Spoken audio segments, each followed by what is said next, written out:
Bonjour à tous et bienvenue sur ce podcast. Aujourd'hui, j'ai le plaisir d'accueillir Blandine et Blandine va se présenter à nous. Bonjour Blandine.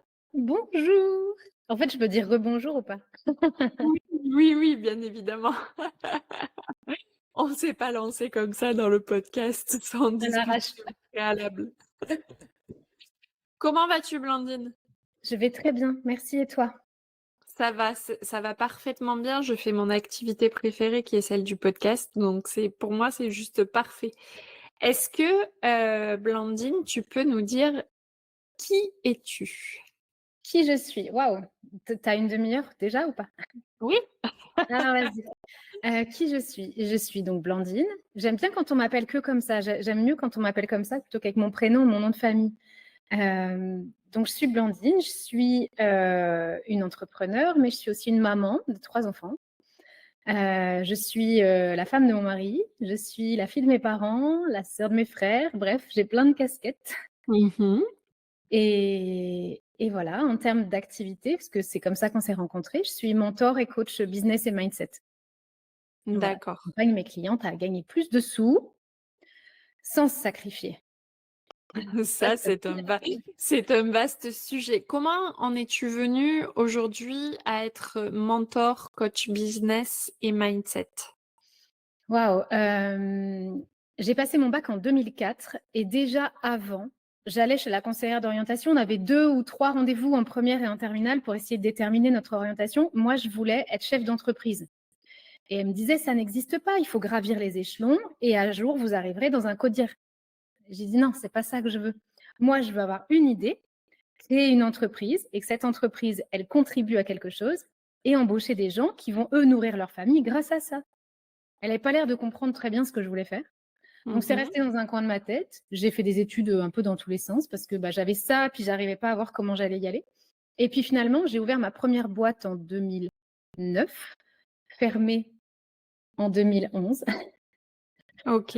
Petit défaut de trésor. J'avais une boîte qui marchait su du tonnerre, enfin je faisais 15 000 € de chiffre d'affaires mensuellement, donc c'est pas que ça marchait pas, mais j'avais pas de trésorerie et un jour quand tu as une grosse facture et qu'on te dit: «Bah, vous pouvez pas étaler», bah, tu as pas d'autre solution, tu fermes. OK. Et après ça, j'ai été vachement tiraillée, ça a commencé comme ça. C'est-à-dire que j'avais tellement travaillé pour mener cette boîte-là, j'avais 23 ans, hein, quand j'ai ouvert. Mmh. J'ai tellement travaillé pour avoir des résultats, ça a été tellement dur que je m'étais déjà dit on s'est mariés en 2011, j'avais dit à mon mari: «Je sais même pas comment je vais faire si on devait avoir des enfants». J'ai eu une maman qui était hyper présente, je me voyais pas, être la maman qui allait chercher ses enfants et à qui tu disais, «Bonjour, vous venez chercher qui?» Oui, Je voulais être d'accord. une maman présente, et je voyais pas trop comment on pouvait avoir une carrière et bien gagner sa vie et des enfants. À la suite de ça, je suis devenue instite et puis, bon, voilà, succession d'événements perso, j'ai pris mes enfants en instruction en famille, j'ai arrêté de travailler. Mmh. J'aime pas trop, ne pas travailler, donc au bout de 3 mois, je relançais une activité et puis je me suis retrouvée, bah, mentor business parce qu'il y avait mon expérience, ben, d'entrepreneur. Il y avait ce que je développais là et puis j'ai fait un switch il y a 2 ans et demi, je dirais, un truc comme ça, où j'étais vraiment basée sur du coaching de vie, de l'empowerment et cetera et je me Mmh. suis rendue compte en regardant mes clientes qu'elles étaient toutes dirigeantes, elles étaient toutes à leur compte et elles avaient des enjeux qui étaient plus exactement seulement que ceux que je partageais, mais il y avait aussi un désir de stratégie et je me suis dit: «OK, c'est pas comme si je savais pas le faire» et je me suis repositionnée comme ça et l'idée, c'était de me dire: «Tu peux avoir une carrière et mener d'autres projets de front. Tu es pas obligé de sacrifier quelque chose là-dedans». Mmh. Voilà, donc ça me poursuit, hein. La place de Beh, la oui. femme, tout ça. Ah oui, oh là là, quel vaste sujet et du coup, on va en venir au sujet de ce podcast. Oui. J'imagine que, déjà, il y a plusieurs choses qui entrent en jeu quand, une femme décide de lancer son entreprise. Il y a, et la première chose, c'est toutes les croyances limitantes qui ne sont pas à nous, mais qui sont à l'entourage, à la société et nous, les femmes, on a un gros bagage qu'on nous a qui est même pas à nous, qu'on nous a déposé comme ça, à à toutes les femmes, de France, en tout cas, parce que c'est très français tout ça et de nous dire: «Non, tu ne pourras pas être heureuse au travail parce qu'au travail, il faut un peu souffrir, il faut faire du 9 à 7 et puis tu peux pas gagner de l'argent en t'éclatant, quoi. Ça serait vraiment tu serais vraiment une sale meuf, hein, de faire Mmh ça. mh. Une Vraiment, bien mauvaise personne. ouais, ouais, ouais, clairement, oui, c'est beaucoup plus poétique, mais tu apprendras à me connaître. Je Oui. je laisse pas tomber mes valeurs et mes valeurs sont aussi celles d'être qui je suis et c'est vrai que parfois Parfait. j'emploie des mots qui sont pas terribles, mais je les assume complètement et effectivement, ouais, et puis tu as tout un tas de personnes qui pensent comme ça, à commencer par les gens qui, à la base, doivent être là pour te soutenir parce que c'est leur rôle, mais qui commencent à te juger là-dessus. Mais encore une fois, c'est pas tellement leur faute. C'est qu'à Non. un moment donné, c'est tellement ancré dans la société que quand tu vas travailler, que tu sois un homme ou une femme, si tu t'amuses dans ton travail et si ce que tu fais, tu le subis pas, mais tu t'éclates, c'est pas correct. C'est pas correct, ça ressemble pas du tout à ce qu'on doit vivre au travail. Au travail, on doit avoir la boule au ventre le lundi matin quand le réveil sonne et Merci. on voilà et puis on doit arriver au travail avec des souliers de plomb et se dire: «C'est quand? 19 heures. Voilà et puis plus que X jours avant les congés payés. Donc j'imagine qu'en tant que mentor et coach en business et en mindset, ça, c'est le plus gros pavé au final et puis c'est vraiment le plus gros sujet que tu dois venir démêler et c'est pas évident de venir enlever toutes ces couches d'oignons là qui nous encombrent. Quel est ton secret et qu'est-ce que tu en penses? Le secret, quelle est la baguette magique? Exactement, Qu'est-ce que ouais, récite non. comme formule? Je trouve ça hyper intéressant et il y a pas besoin de remonter même, tu sais, dans la société. Moi, je me souviens d'avoir pris ma mère, mon père et c'était à peu près tout. Je suis remontée jusqu'à mes grands-parents à un moment pour me dire: «OK, qu'est-ce que je nettoie?» Hem, Moi, j'avais une maman qui travaillait pas, qui s'occupait de ses enfants et quand mon papa l'a quittée, hem, elle était tellement dévouée à nous qu'elle s'est complètement oubliée pendant des années. Alors, je suis ravie de la voir aujourd'hui, je la trouve rayonnante là, mais ça a pas toujours été le cas. Et j'ai un papa qui travaillait dur et qui partait le matin quand ses enfants étaient pas levés et qui rentrait le soir, ses enfants étaient déjà couchés et effectivement, ben, il y avait que le week-end pour profiter de ses enfants, faire un peu de sport pour lui et évacuer le stress d'un boulot qui lui plaisait pas. Et les vacances, où il fallait toujours courir parce que quelque part, il fallait courir après, faut se remplir. Tu as juste besoin d'aller là et tu as compris que moi déjà, j'avais des blocages. Et si tu en as, qu'est-ce que tu fais? C'est dans le fond, c'est pas compliqué, c'est juste que les gens ont tendance à se dire: «C'est de la faute des conditionnements», mais du coup, ils observent un résultat et ils veulent changer le résultat. «Oui, mais c'est de la faute des conditionnements, je veux plus ce résultat, donc quelle action je vais faire pour sortir de ça?» Ils se rendent pas compte que pour aller à ce résultat, il y avait des pensées, il y avait des actions, il y avait des émotions qui les ont amenés au résultat et qu'avant ça, il y avait tout un tas de paramétrages. Mmh Ben, on mh. va gratter dans le paramétrage et ma force pour le coup, c'est d'être capable d'entendre dans une phrase le paramétrage interne de la personne et lui dire: Là, on a un nœud là, tu vois là? Typiquement celui-là, il nous aide pas». Donc comment on fait? Ben, on bosse dessus et puis il y a un moment où, beh, c'est un mélange de: «OK, bon, bah, il y a ça» et qui je suis dans la réalité dans laquelle je me dis: «Bah, je suis richissime, j'ai tout ce que je veux» et comment je réfléchis et des fois, ne serait-ce que cet écart-là te permet de te dire: «Ah, intéressant». Tu as même pas besoin d'aller bosser dessus parfois, hein. Tu vas t'aligner tout de suite dessus. Mmh mh, mmh mh. Ouais. Ça a l'air facile, hein. Oui, ça a l'air facile. Moi, j'ai mis juste 43 ans pour y arriver, donc si tu veux, Voilà. c'est Alors, c'est c'est c'est c'est vraiment l'idée, tu sais, de la discipline mmh, et il y a pas un jour, en fait, où je bosse pas sur mes conditionnements. mais bien évidemment. Voilà, je me connecte à là où je veux aller et j'écoute parce que souvent, on les voit les trucs. Ouais, donc en fait, moi, mon grand-père, maternel, il avait une entreprise et il a mal terminé. Ma mère a des souvenirs d'une enfance vraiment, c'était dur, quoi, hein. Financièrement, il n'y avait pas d'argent, enfin, c'était lourd pour elle. Elle se souvient de ça. Donc forcément que quand j'ai dit: «Je veux être entrepreneur», la réaction de ma mère, ça a été: «Oh, je sais pas comment tu vas faire parce que moi, les fluctuations de revenus comme ça, je sais pas du tout comment je gérerais ça, mais j'irais super mal». Oui. Merci. Oui, oui, alors qu'on est bien d'accord que quand être entrepreneur, c'est la seule manière d'avoir un revenu variable vers le haut. Voilà. Voilà. Et de se le créer, d'avoir la chance de pouvoir dire, «OK, je vais pouvoir, me fabriquer un revenu variable vers le haut et de Mmh. manière exponentielle» et d'être OK avec ça et aussi de l'assumer. Oui, mais les gens réfléchissent comme des salariés autour de nous. C'est Mmh. de plus en plus sur le bonheur d'Instagram, c'est ça, hein, c'est que tu rencontres tous les jours des nanas qui veulent faire la même chose que toi et tu te tires vers le haut. Mais les Oui. pensées, c'est même pas celles que ma mère, elle m'a dites, hein, c'est derrière. Qu'est-ce que ça veut dire de moi? Peut-être que je Mmh. pense que, je suis quelqu'un, qui est honnête et authentique, donc je peux pas faire de l'argent. Peut-être que, je suis quelqu'un, par exemple, j'ai souvent des mamans qui sont un peu tiraillées parce qu'elles ont à l'idée que être une maman présente, ça s'oppose à être une maman qui fait de l'argent. Bah oui, parce que j'ai pas 1000 ans à consacrer à mon entreprise. Et tous ces tiraillements-là, bah, je vais les chercher moi tous les matins. Tu sais ce que je fais le matin avant de commencer à bosser? Je vais chercher quelles sont les petites pensées là qui sont en train de grignoter un petit peu trop d'espace. Si tu les Mmh. traites pas, elles arrivent et tu es en pilotage automatique et tu vas rester sur la ligne, qui était tracée au début et sur laquelle tu t'es mise, quand tu as commencé à bosser, hein. Oui, oui, oui, Voilà. non, mais c'est clair, on est bien d'accord. Heu, moi, quand j'ai décidé de me connecter à mon fonctionnement et à ce qui était bon pour moi et la manière de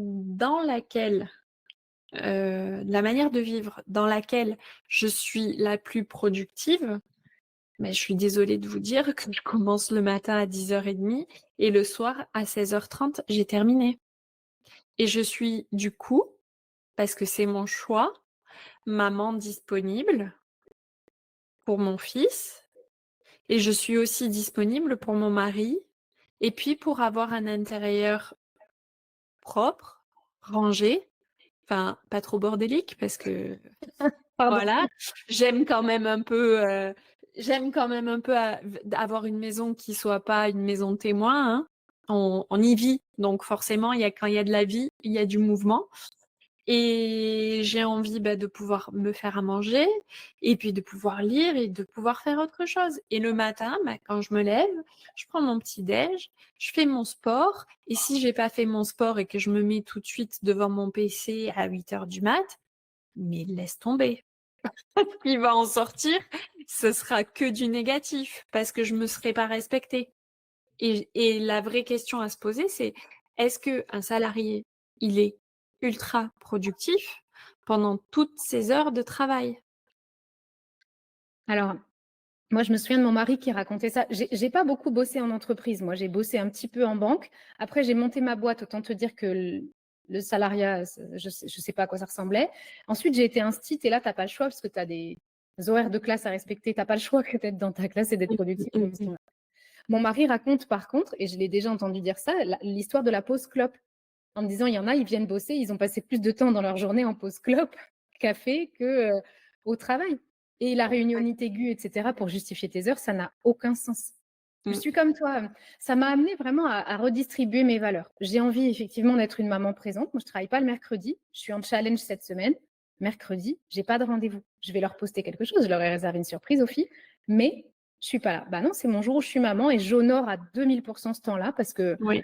moi, des enfants, voilà, j'en ai 3, ils sont pas bien grands quand même et c'est trop cool de passer ces journées-là avec eux, ça me remplit, ça les remplit, c'est mon le job que j'ai envie de faire. Par contre, jeudi, je reviens et là, je vais honorer mon temps, avec, mes clientes, avec les filles qui sont dans le challenge et cette histoire de business sacré, c'était vraiment ça. C'est je suis la source d'abondance, mais si je me respecte pas, moi, si je suis pas alignée avec mes valeurs et si je reviens pas à de l'éthique en fonction de qui je suis moi, bah, ça sert à rien. Tu vas te maltraiter dans ton business. Moi, j'ai pas quitté un job, où j'avais quelqu'un qui voulait me commander pour être mon pire patron de toute ma vie. Mmh, mmh mh. Ouais, ouais, ouais. C'est important. Oui, oui, oui, non, mais clairement, Et on est tous différents. Exactement, on est tous différents et ça, c'est quelque chose je me rappelle quand je travaillais en agence immobilière, je le je ne cessais de le rabâcher à mon patron et je lui disais qui m'adorait, mais qui me disait, «Tu es cyclique». Ben ouais mec, je suis C'est mignon, cyclique. Je suis une femme, j'ai des cycles féminins, je lui avais répondu. Ça l'avait ça l'avait ah séché oui, et la grande nouvelle. il m'avait regardé l'air de dire: «Ah mais ouais, mais en fait, je suis con en fait, oui, effectivement, Ouais. eh oui». Donc oui, je peux être au top de ma forme pendant 15 jours et tu as l'impression que je vais bouffer la terre entière, mais quand je suis en SPM et que tu viens me dire, «Oui, tu as vu, tu as pas été en prospection tel jour», je te dis juste: «Pas aujourd'hui». Tu sais quoi? Ton discours là, pas aujourd'hui, j'ai pas de bande passante pour t'écouter. Tu es gentil, mais non, non, non et non. Et puis tu sais quoi? Moi, mes clients, ils viennent pour moi. Quand ils rentrent dans l'agence immobilière, tu peux leur présenter n'importe lequel de tes conseillers. Non, c'est moi qui viennent voir et c'est aussi moi qui vont conseiller à leurs amis, à leurs voisins, si un jour ils décident de vendre leur maison. Je dis parce qu'ils viennent pas pour ton enseigne, en fait. Parce que toi, tu me dis que tu m'apportes l'enseigne, truc, tout ça. Ils en ont Mmh. rien à foutre, les gens. Ils viennent pour moi, pour les sentiments que je leur fais éprouver Oui, et puis c'est pour le tout. relationnel humain. Exactement et c'est à partir de ce moment-là où j'ai réussi à intégrer ça que j'ai commencé, et je dis bien commencé, parce que c'est pas facile, hein, on va se le dire, à être équilibrée avec mes valeurs et mon éthique. Mais c'est effectivement, quand tu as dit que c'était une discipline, Mmh. c'est une discipline. C'est une sacrée discipline. C'est une discipline, en plus, tu déconstruis. On Mmh. est dans un monde dans lequel on te parle constamment de productivité, de nombre d'heures, où on te juge. Si tu dis: «Mais moi, j'ai un travail, c'est une passion, j'ai même jamais l'impression de travailler, mais je mets des limites quand même parce que ça pourrait». Je suis quelqu'un, moi, de très intense, donc ça pourrait être dévorant, tu vois? Sauf que je peux Ah pas oui, dire complètement. je peux pas dire à mes enfants: «Écoutez les gars, c'est pas que je vous aime pas, mais j'en ai rien à faire de votre présence, moi je veux travailler». Il y a un moment où il faut être aussi Oui. équilibré et tu te rends compte que de toute façon la passion, c'est tellement dévorant qu'il y a aussi peut-être un moment où tu risques d'avoir une crise de sens parce que c'était trop. De Mmh. trouver l'équilibre et de savoir dire les enfants, c'est là je l'ai retiré, mais pendant longtemps, moi j'ai eu un cercle à la maison et ils savaient dans quelle partie de mon cycle j'étais Mmh. et des fois moi je râle, tu sais? Je fais un peu comme le blaireau là. Bon, Oui. et les enfants sont au courant, mon mari aussi. Et quand ils voyaient le truc, ils se disaient: «Ah, c'est normal, elle grogne». Et là, mon deuxième m'a dit il y a pas longtemps: «Maman, tu vas avoir tes règles dans pas longtemps». Il me voyait râler et j'ai dit: «Toi, tu as tout compris, tu auras une femme heureuse». Mais ça nécessite c'est vrai, de déconstruire et de se dire: «Bah, déjà, de 1, j'ai le droit». La productivité, c'est quoi? Je suis hyper productive, mais c'est pas pour ça que je travaille 5 jours par semaine. Je travaille assez peu les après-midi parce que finalement, mon mari reprend le boulot à 14 heures. On a notre pause déj tous les 2. Le vendredi, on mange au resto, il est encore plus tard et ça décale. Finalement, j'ai 1 heure de boulot l'après-midi et la plupart du temps, flemme, pas envie. Par contre, Oui. si j'ai des trucs à faire, j'y vais. C'est toujours une question de dosage. Tu as des semaines où tu vas plus, des semaines où tu vas moins. Mmh, mmh mh. C'est accepter. C'est vrai, l'acceptation. C'est bien de dire: «Ouais, j'ai compris». Et ensuite, Oui, oui, j'ai accepté d'être cyclique. C'est hyper courageux d'avoir pu dire ça, à un patron. oui, oui, enfin, al et après je me suis dit qu'il y avait plein de femmes dans ma situation, mais qui n'avaient pas cette répartie. Absolument pas. C'est tu sais, je me souviens de ma mère qui parlait de quelqu'un une fois, puis qui disait: «Oh, elle est chiante en ce moment, elle a sûrement ses règles». Et je lui dis: «Ce serait pas le moment d'apaiser le côté je suis relou avec elle, juste parce que, bah, potentiellement, effectivement, elle a peut-être ses règles et c'est pas agréable». Tu vois? Mmh, Elle est mmh, peut-être mmh juste mh. tellement mal, la fille en face d'elle. Et c'est des Oui. choses qui sont communes. C'est accepter de dire: «Ouais, elle est chiante, elle a ses règles». Oui, oui et puis, genre, c'est une hystérique parce qu'elle a ses règles, quoi. Voilà et mais c'est pas OK, en fait. C'est juste, C'est plus c'est grave qu'un rhume d'homme, hein, quand même, en termes de douleur parfois. ah oui, oui, c'est plus grave qu'un rhume d'homme ou qu'une épine dans le Des ventre. choses Voilà. Mais très clairement, voilà, en fait, moi, ce que je me suis dit aussi, c'est que, OK, alors je suis cyclique, oui, oui, effectivement, je suis cyclique, mais moi, je l'ai intégré comme ça et j'ai pu répondre ça, mais si tu es mal, si ça cette phrase, elle vient te cueillir à un moment donné où tu es en plein doute sur toi, qu'est-ce que ça va te faire? Bah, tu vas culpabiliser: «Ah oui, c'est vrai, je suis cyclique. Mmh. La semaine dernière, j'étais au taquet, puis là, j'ai pas envie. Oh là là, je suis nulle» et vas-y, le langage interne dévalorisant et tout ça, encore une fois, ça t'appartient pas. C'est Mmh. pas un truc qui est à toi. Je Mais pense nous, qu'on a on quand même une grosse capacité, en tant que femme, à absorber tout ce qui vient de l'extérieur et à dire qu'il faut qu'on se remette en question pour correspondre à la petite phrase qu'on a entendue. Parce qu'en général, on n'a même pas entendu un truc anodin. On s'est mmh. dit: «OK, ça remet en question l'intégralité de ma personnalité». Ah mais oui, mais complètement. Ah beh, oui, oui, oui. Ah mais oui. Pourquoi? Ah oui, oui, non mais complètement. On est bien d'accord. C'est pour ça que l'exercice des valeurs, enfin moi je sais que j'en ai un que je fais faire à mes clientes et il est important et quand elles l'ont fini, je leur dis: «Tu sais quoi là? Tu vas sur internet, tu te commandes un tableau, que tu peux personnaliser ou avec des belles lettres et tout, une belle calligraphie et tu te le fais imprimer en géant et puis tu colles ça dans ton bureau et puis ça te rappellera tous les jours ton exercice des valeurs que tu as fait. Tu l'as devant toi et quand tu vas douter et quand tu vas être en SPM, clairement, tu, tu vas dire: «Ah oui, ok, ouais, ouais, ouais, ok, ok, ok, mes valeurs, elles sont là et à chaque fois que j'ai suivi mes valeurs, tout a bien fonctionné pour moi. Par contre, moi, à chaque fois où je suis allée contre mes valeurs et mes intuitions, je me suis mangé des murs. Mmh. Alors après, il y a aussi ce truc que les valeurs, ça tourne, c'est cyclique, pareil que nous. Oui, mais Hem, il faut les refaire de temps en temps, bien évidemment. tu as ce moment où, par exemple, tu peux te dire que ton entreprise, tu as envie de lui donner plus de place, tu vas laisser d'autres valeurs comme, je sais pas, la famille, le couple et cetera, un peu plus de côté un temps et ça peut être OK de tout donner. Oui. Mais tu peux pas fonctionner comme ça tout le temps étant donné que c'est pas définitif Mmh mh. et ça, c'est Complètement. important que les gens intègrent ça aussi. Que les valeurs, c'est pas un truc genre: «Je suis pas née comme ça, puis je vais mourir comme ça avec le même équilibre». C'est impossible. Non, non, c'est impossible et puis en plus, il y a un truc que j'aimerais rappeler, c'est que, le développement personnel, c'est de l'optimisation de qui tu es déjà.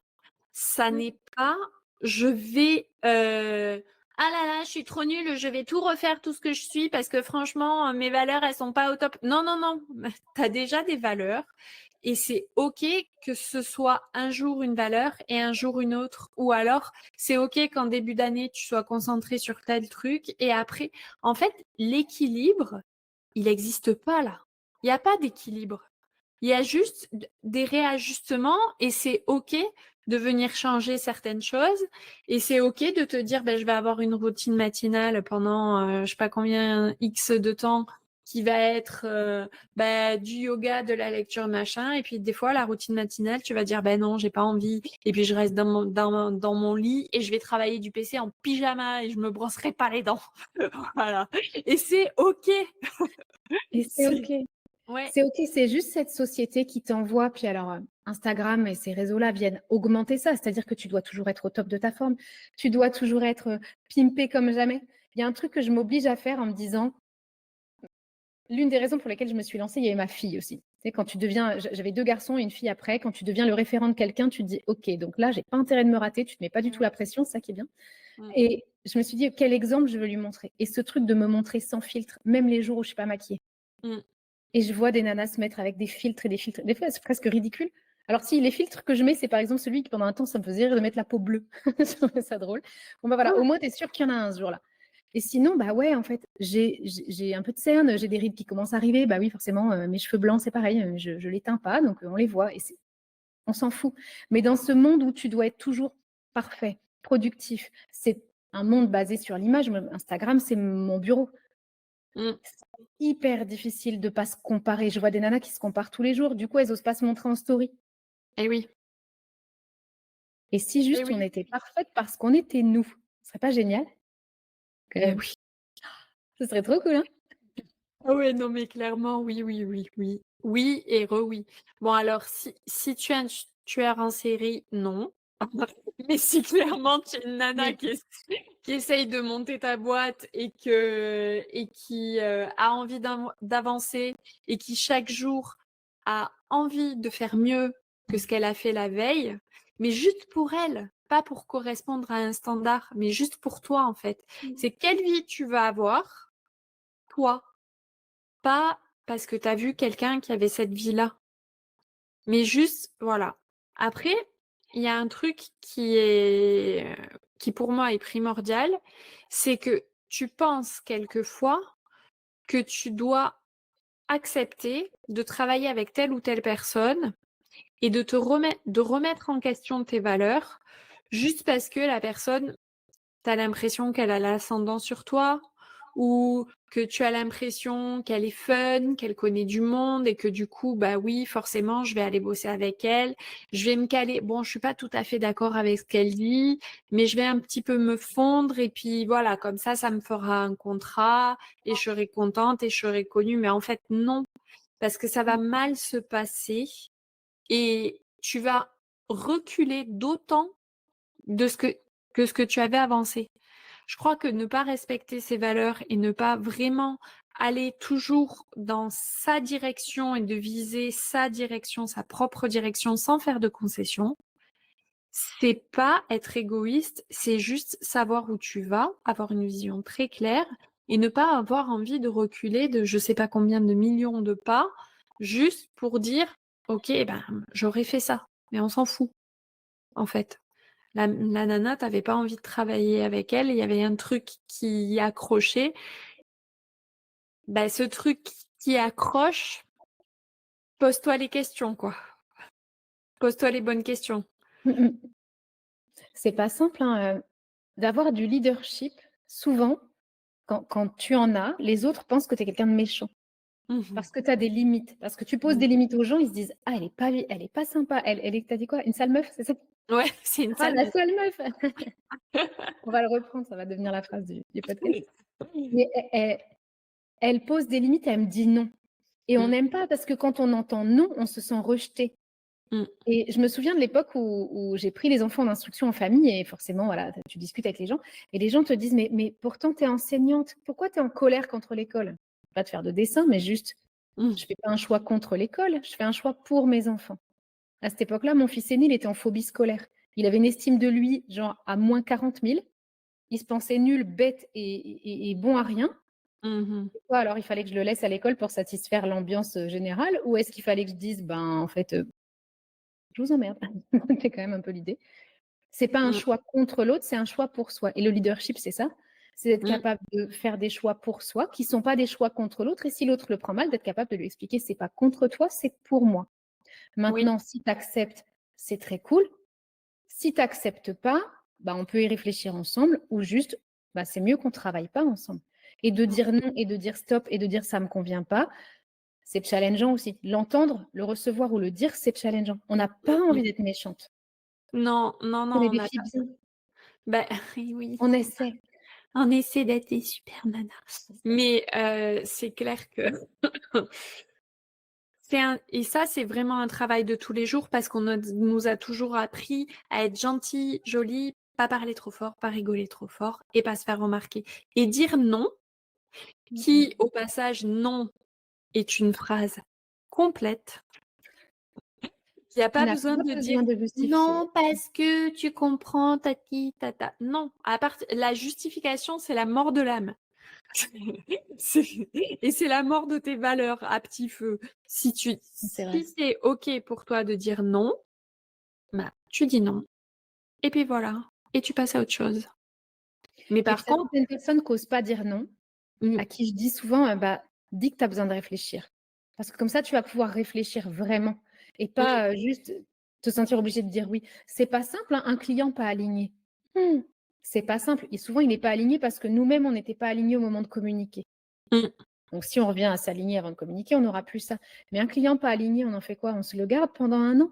en 6 mois, en 3 mois, alors qu'à chaque fois qu'on doit lui parler, on a bah non, Non, non, non, clairement pas à la et base, on ne devrait pas lui dire oui de rentrer.